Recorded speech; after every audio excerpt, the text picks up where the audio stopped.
And just like that, the month of October is coming to a close, and we're inching closer to the end of another calendar year. If you're making strides achieving your goals, congratulations. And if you were derailed, don't let negative self-talk prevent you from getting back on track. A jump start could be to create empowering habits, plan ahead, and take daily incremental steps towards your goals. You're watching Jamaica Magazine, and I'm your host, Adrian Atkinson. On the show today, we talk finance and look at the impact of technology on road safety. There's more, so stay with us. 60 years! Who last 6 decades for Willica Island independent? And we have accomplished so many things. What do you think are some of our country's greatest achievements in these last 60 years? Think about it and make we know by entering the JIS Heritage Essay Competition. If you're a primary level student aged 9 to 12, write a 500-word essay answering the question, what do you think is Jamaica's greatest achievement since independence? Great prizes to be won. Visit jis.gov.jm for more information. Competition closes October 31. The JIS Heritage Essay Competition. Enter today.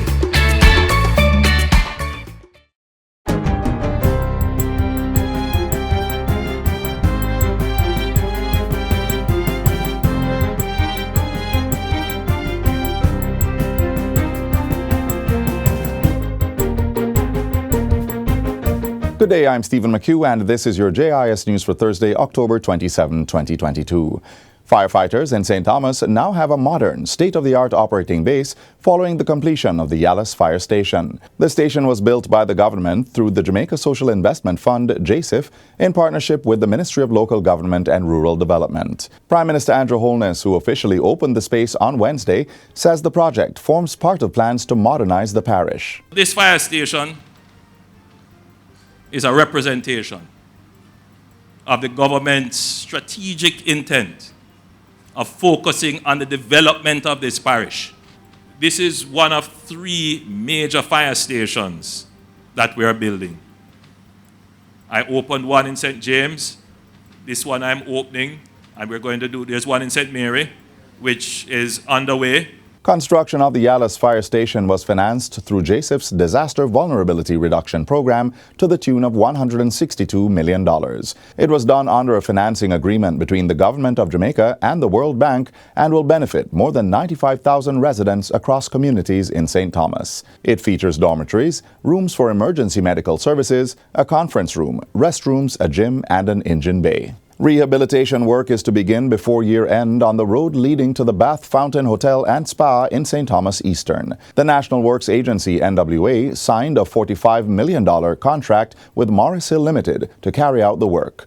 Member of Parliament for the area, Dr. Michelle Charles, made the disclosure during her contribution to the State of the Constituency debate on Tuesday. This is a partnership between the Tourism Enhancement Fund and the National Works Agency, which will assist with the implementation.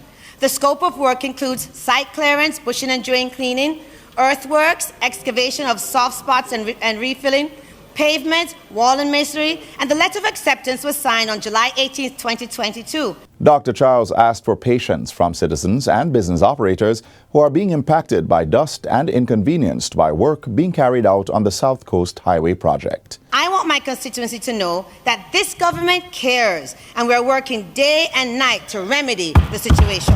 The local manufacturing sector benefited from over $109 billion worth of duty and tax relief in the 2021-2022 fiscal year on the government's Productive Inputs Relief PIR program. The PIR is part of the government's fiscal incentive regime. It was introduced in January 2014 to simplify and streamline the process of granting government fiscal incentives to companies and individuals across growth sectors, including manufacturing, agriculture, tourism, health, and the creative industries. Minister of Industry, Investment and Commerce, Senator Aubin Hill, says it's part of the administration's very deliberate efforts to create avenues for real growth in domestic production and exports. Individuals and organizations can apply for manufacturing status, which provides relief on import duties, additional stamp duties, customs administrative fees, and other taxes. The facility also provides deferment on GCT. During the 2021-22 financial year, the Ministry and the Jamaica Customs Agency processed 172 applications. Minister Hill says robust efforts are being made to increase the number of applicants, as the intent is to ensure that more Jamaican manufacturers become familiar with and benefit from the scheme. Businesses are encouraged to make contact with the industry division at industry@miic.gov.jm for guidance on how to complete the application process. Government will be leading another trade and investment mission to Guyana in December, following a successful mission to its CARICOM partner 2 weeks ago. Minister of Industry, Investment and Commerce, Senator Aubin Hill, says this is part of efforts to open doors in overseas markets and earn hard currency revenues for Jamaica. The minister was making his contribution to the State of the Nation debate in the Senate last Friday. I led a trade mission to Guyana recently. It was amazing. We had 38 people, about 33 of them were private sector. It went amazingly well, so well. We've been invited back, so we're taking a bunch of contractors and financiers and other people in the middle of December. He says the mantra of his ministry is to grow export, to close the trade deficit, and create positive trade balance that will support GDP growth, more and better paying jobs, and economic prosperity. So the Trade Facilitation Task Force, I just met with them this week. Make it very clear, trade facilitation can do whatever it wants as long as it increases exports exponentially. They can't do it because businesses must, but I mean facilitate, enable, help, cut out the red tape, show us where they can't cut it, show the government where it is, and collaboratively we cut it out to make businesses grow. And finally, the Ministry of Education and Youth has launched an investigation to help determine the protocols for school devotional exercises. This comes after several students are reported to have fainted during devotion at Oberlin High School Wednesday morning.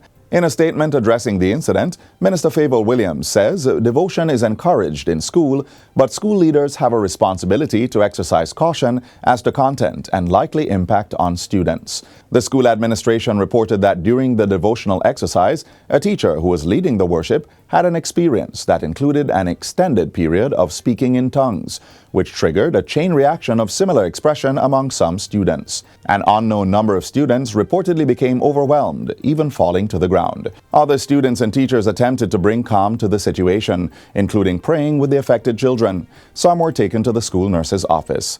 After the devotions, students were sent to classes, but the heightened, agitated environment led to some expressing fear and others showing what was described as abnormal behavior.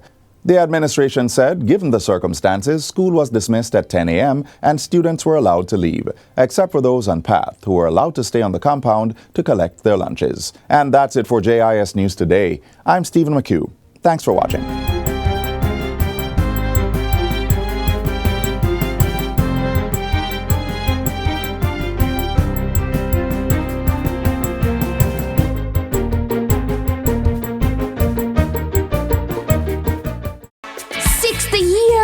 Well, 6 decades for Willica Island independent, and we have accomplished so many things. What do you think are some of our country's greatest achievements in the last 60 years? Think about it now and make we know by entering the JIS Heritage Photo Competition. If you're a tertiary level student, compose a photo under the theme Jamaica's greatest accomplishment since independence. Great prizes to be won. Visit jis.gov.jm for more information. Competition closes October 31. The JIS Heritage Photo Competition. Enter today. Up next, another engaging conversation on finance matters.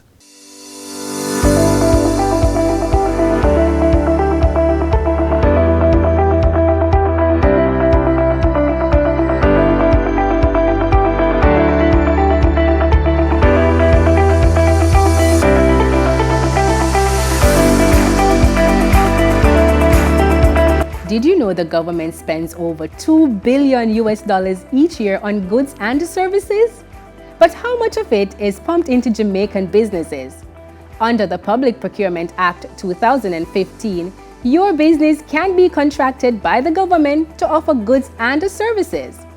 Whether you own a construction or electrical company, a clothing store, or even a restaurant, you can easily qualify once the service is requested.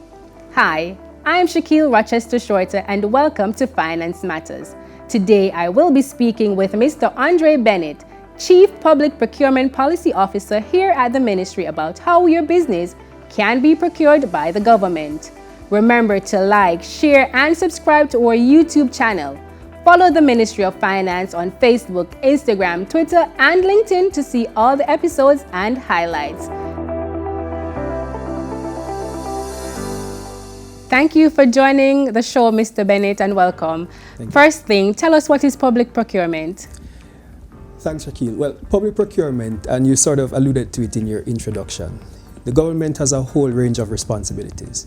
The government has to supply gases, medical gases to hospitals, and provide catering for those who are sick and prisoners and people in school. The government has to build roads and build buildings and so on. And so a good way of thinking about it is government has maybe one of two choices. Either it could employ all the people and establish factories to do all of that itself, or it could buy those goods, works, or services from people who already do them and do them well.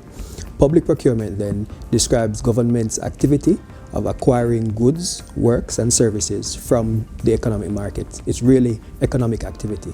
So, say for example, I know a Miss Patsy that procures or she makes masks and the government wants to buy masks. How would the government go about doing that? Okay, well, first of all, the government, having determined that it needs some masks, would do some homework. It will figure out what kind of masks it needs, the quantities, and how many people are there that can supply these masks. That's called market research. Okay. And it's done in the first part of procurement. And then the government would publish broadly, depending on the circumstances, and we can get into that, the requirements for these masks. You would say we need X number of masks, and these are the kinds of masks we need, and here's how you can go about getting these masks to us. You must complete a bid form, and we'll give all those forms to you. What is a bid form? These are formal offer and acceptance documents that are contained in what you call SBDs, or people call them RFPs, all sorts of convoluted acronyms, right? But just know that what it is government asks you to give a formal offer written in a particular format and standard. And then the government will assess or evaluate your offer and will make a contract award to the firm, business, company that promises to deliver the best masks at the best price. Okay, awesome. So where and how the government advertise these tenders that are available? Again, subject to some requirements in terms of different methods.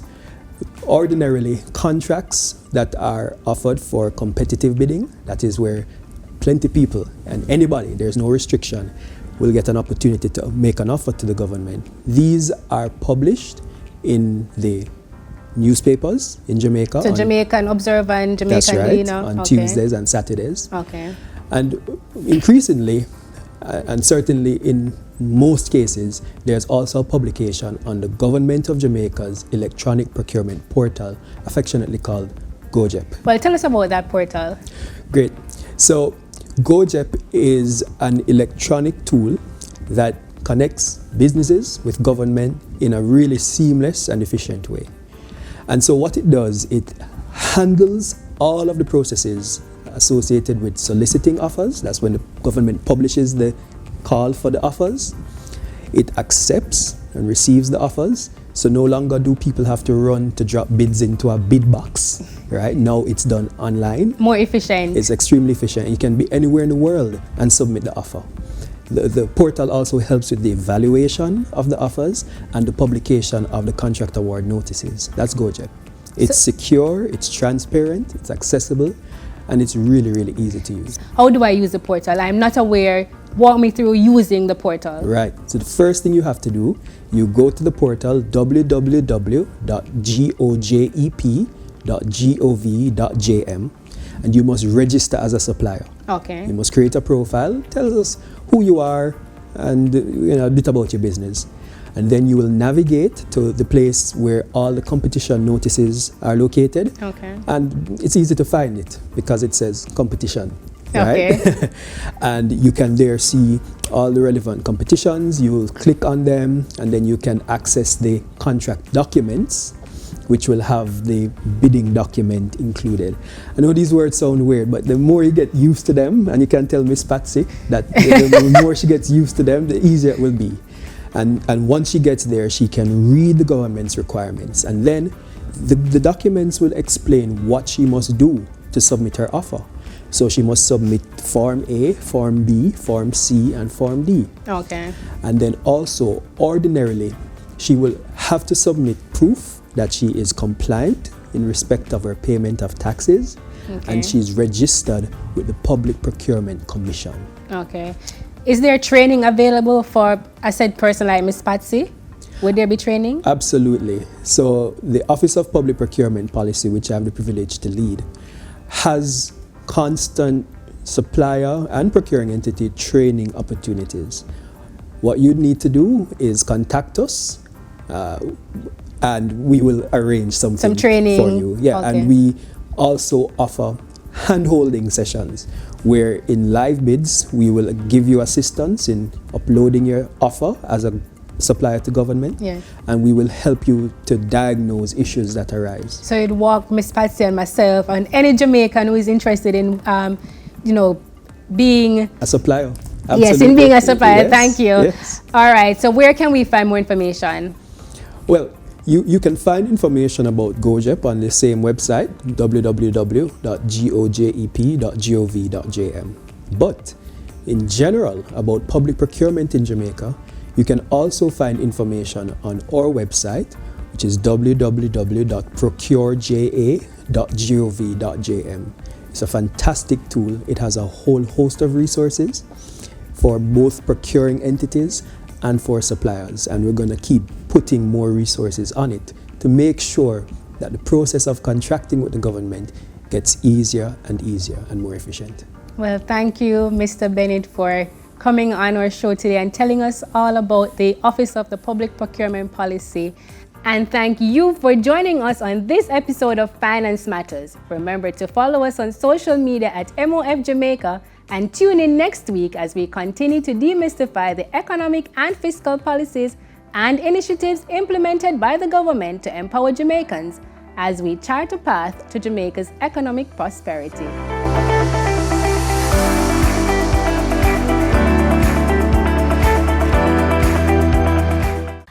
As a nurse, my heart bleed for see the accident victims. Worse when blood and oxygen short. Ease the burden on our hospitals, no man. Please, me I beg you no. Drive safe on the road. We stop at the appropriate signal, slow down to avoid danger, and move along when the time is right. But how does it coordinate so well to allow safe movement? The Traffic Signal Control Room has the answer. Traffic signal, as we refer to it as, it's a system of electronic controls that we use to assist in managing traffic at particular locations along our corridors.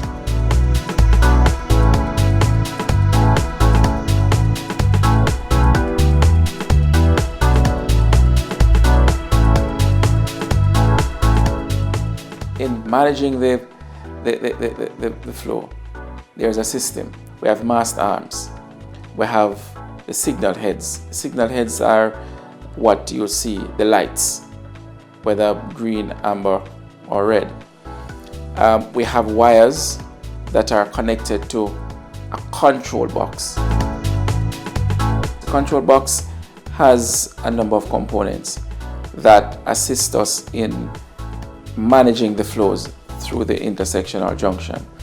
Now, before we actually signalize an intersection or junction, we do traffic counts, so we know where it is the bulk of the vehicles are coming from or they're heading to. You want to have that information so that in setting the timings, in rehearsing the timings for persons to go through, you know what amount of green time you're going to be giving to a particular phase of the intersection as opposed to another. Our traffic signals, the systems are on a fiber optic network that is actually right across the country. So we have a combination of fiber and microwave links that we're using to roll out what we call a public safety network. And the systems that we have been incorporating our camera systems with these. And so we're able to monitor traffic through our traffic management center that we have at the corporate office 140 Maxfield Avenue. And it gives us the ability to change the timings that we have at these locations remotely. In other words, we don't have to have our officers physically going to the location, changing the timings. In the Traffic Management Center, we have something called QuickNet. So in present day right now, this is what we use to remotely manage all traffic lights. What you're seeing on the screen now is a virtual display of what is in the cabinet at the intersection via our traffic camera. At the first display, you can see this is our Model 170 controller. This is what we use as a standard in Kingston. So right now you can see all the visual displays. This is what exactly you see in a traffic cabinet. Beside it, you see a graphical representation of what is happening at the stoplight. So at the cameras, you can see two through movements and a turning movement, moving from green to amber to red. And now you can see the two turning movements start. So you can see two turning movements and a left turning movement happening right now, as well as a forward turning movement at the next part of the intersection. So the graphic can show you the plan, the status, the cycle length, offset values, traffic statistics. So using this, you can see if the stoplight is working efficiently or not. So this will tell us if the stoplight is down, off, in any problem, whatever. So before people have to call and report a stoplight is down, with this system, when everything is integrated, you won't have to. You automatically know. What you're seeing now on the screen is a viewing of Halfway Tree area, the Kingston metropolitan area, where we can now monitor traffic remotely. So before, to put up a traffic light, somebody would have to go months prior and record the traffic data to put up a signal. Now we can have somebody here remotely counting traffic, as well as several different other specialized cameras to count the traffic for us. So specifically, we can look at specific intersections, say for this one example. If we see the traffic is building up, we can allot more time to a specific intersection to allow the through traffic to flow. We have well over 100 locations across the country where we have signals, and the number continues to grow because every year we look at new locations to signalize.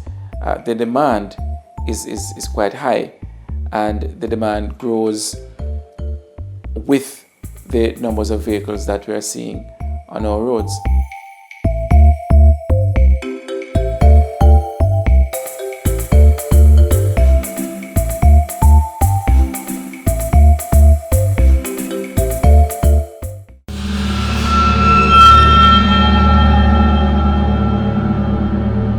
The first case we had was of 7 Indian nationals who were trafficked, and where they were found, they were living where the dogs were living.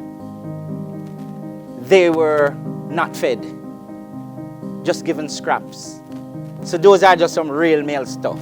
If you know of someone who is being trafficked, call the Counter-Terrorism and Organized Crime arm of the Jamaica Constabulary Force at 876-967-5627 or 876-967-1389.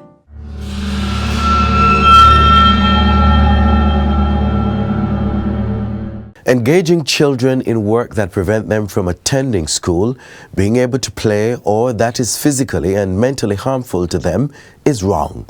Prime Minister Andrew Holness emphasizes the dangers of this practice and the need to eliminate it from society. Next.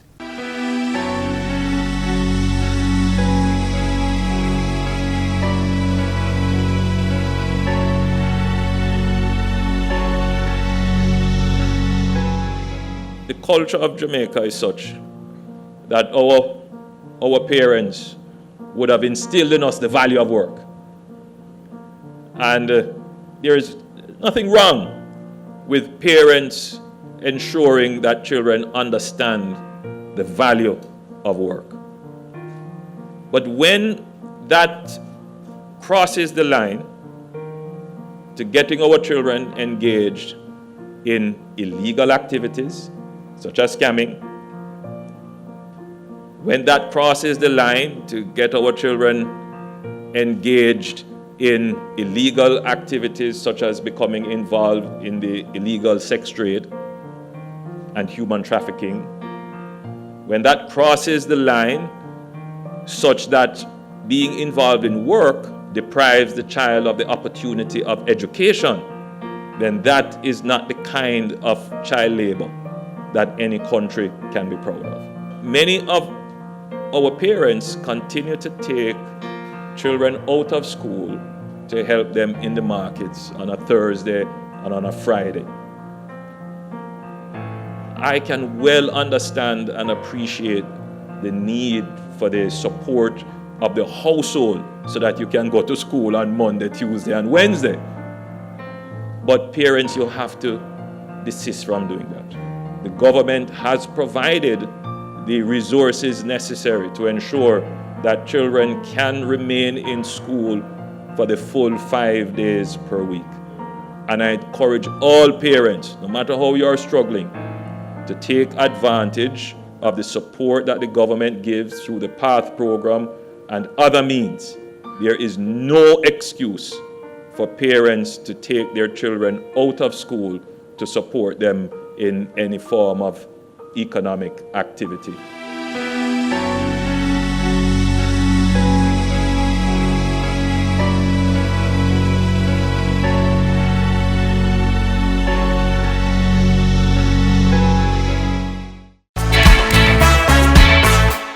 Years. Well, that's 6 decades for Willica Island independent, and we've accomplished so many things. What do you think are some of the country's greatest achievements in these last 60 years?